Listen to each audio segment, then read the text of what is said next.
भविष्यत्परिगृहीतममृतेन सर्वम् येन यज्ञस्त्रायते सप्तहोता तन्मे मनः शिवसङ्कल्पमस्तु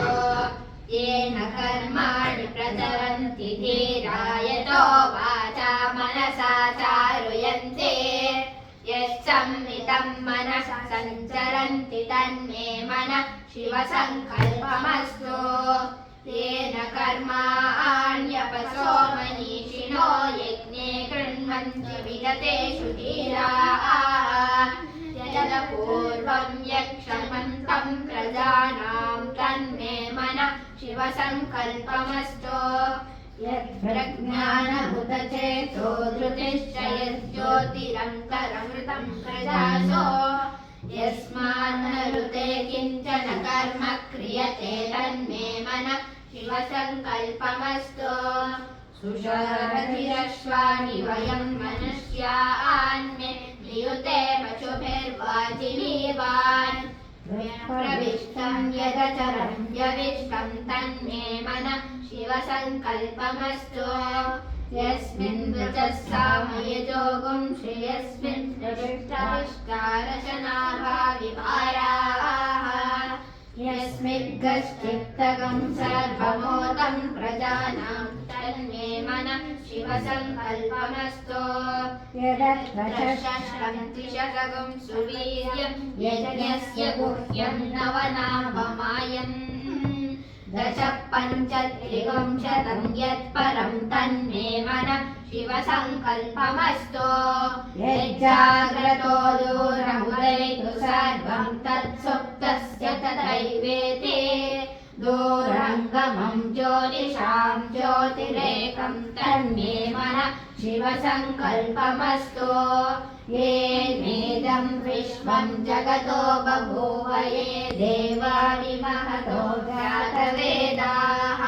तदेवाग्निस्तद्वायुस्तः सूर्यस्तदुचन्द्रमास्तन्मे मनः शिवसङ्कल्पमस्तु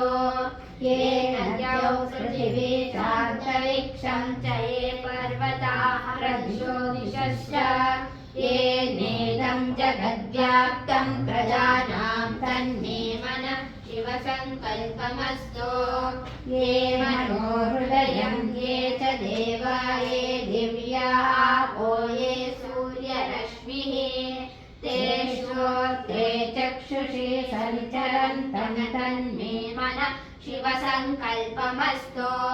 अचिन्त्यं चाप्रमेयं च व्यक्ताव्यक्तपरं च यत्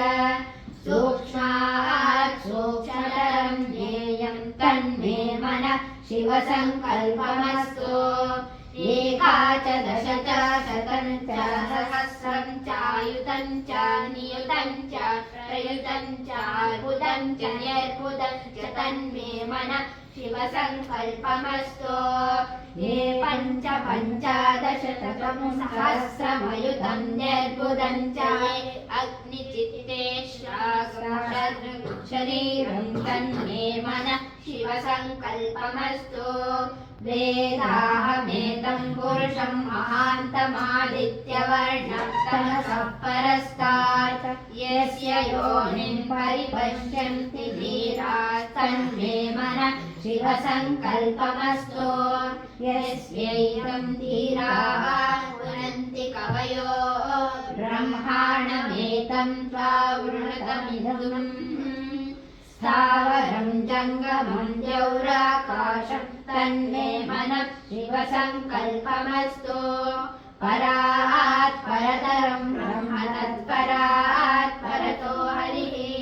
यत्परात् परतो देशं तन्मे मनः शिवसङ्कल्पमस्तु परात् परतरं चैव तत्परात् चैव यत्परं यत्परात् परतो ज्ञेयं तन्मे मनः शिवसङ्कल्पमस्तु या वेदादिषु गायत्री सर्वव्यापी महेश्वरी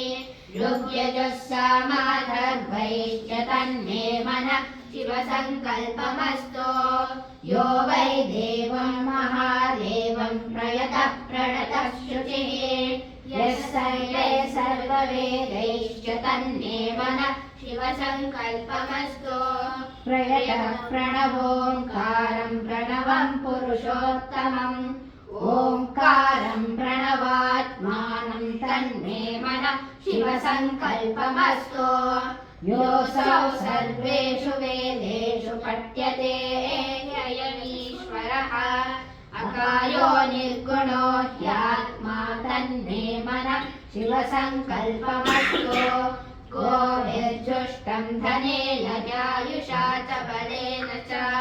प्रजया पशुभिः पुष्कराक्षं तन्मे मनः शिवसङ्कल्पमस्तु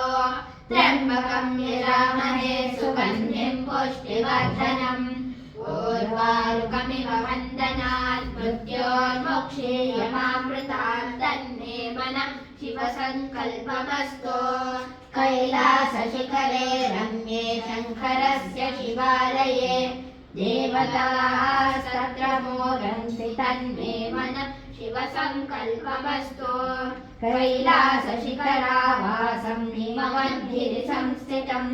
नीलकण्ठं त्रिनेत्रं च तन्मे मनः शिवसङ्कल्पमस्तु विश्वतश्चक्षुरुत विश्वतो मुखो विश्वतो हस्त उत विश्वतस्मात् सम्बाहुभ्यां नमति सम्पत्तस्दैत्या वा पृथिवी जनयन् देवैकस्तन्मे मनः शिवसङ्कल्पमस्तु चतुरो वेदानधीत सर्वशास्त्रमयं विदुः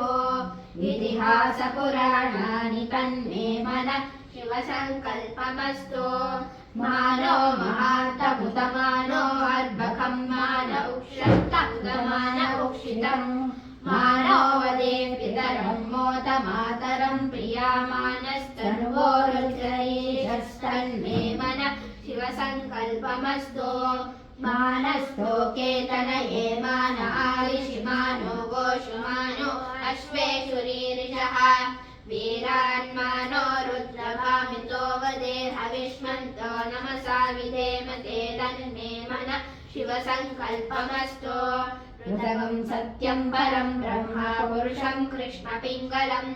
ऊर्ध्वरेतं विरूपाक्षं विश्वरूपाय वै नमो नमस्तन्मे मनः शिवसङ्कल्पमस्तु कद्रुद्राय प्रदेशसे नीडुष्टमाय तव्यसे ओजेम शन्तमगुं हृदे सर्वो येष रुद्रस्तस्मै रुद्राय नमो अस्तु तन्मे मनः शिवसङ्कल्पमस्तु ब्रह्मज्ञानं प्रथमं पुरस्ताद्विसीमत सुरुचो वेन आवह स पुण्या उपमा अस्य विष्टा सरश्च योनिमसतश्च विवस्तन्मे मनः शिवसङ्कल्पमस्तु यः प्राणतो निविशतो महित्वैक इन्द्राद्रादगतो बभूव य ईशे अस्य द्विपदश्च दुष्पदः कस्मै देवाय हविषा विधेम तन्मे मनः शिवसङ्कल्पमस्तु य आत्मदा यस्य विश्व उपासते यस्य देवाः यस्य छायामृतं यस्य मृत्युः कस्मै देवाय हविषा विधेम तन्मे मनः शिवसङ्कल्पमस्तु यो रुद्रो अग्नौ यो अप्सु यवोषधीषु यो रुद्रो विश्वा भुवना विवेश तस्मै रुद्राय नमो अस्तु तन्मे मनः शिवसङ्कल्पमस्तु गन्धद्वाराधुराधर्षान् नित्यपुष्टान् करीषिणीम्